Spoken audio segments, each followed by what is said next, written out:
ख्याल आया नमाज दे विच दरूद भी है तो फिर सरकार हुर नूं ख्याल आया दरूद दे विच ते हुसैन भी है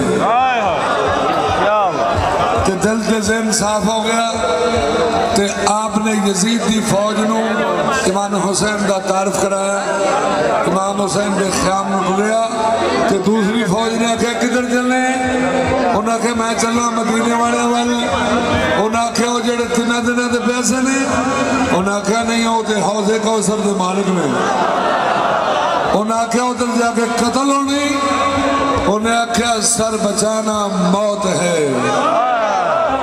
सर बचाना मौत है और सर कटाना जिंदगी।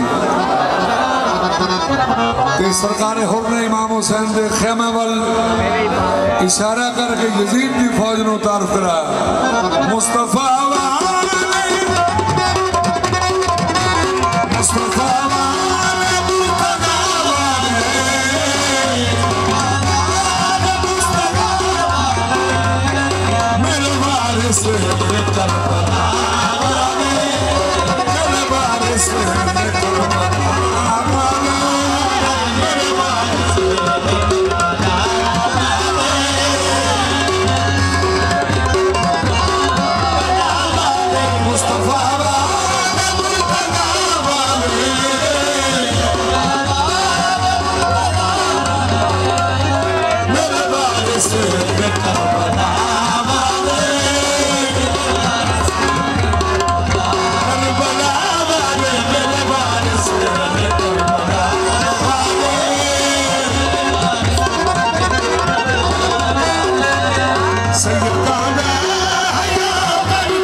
Yes,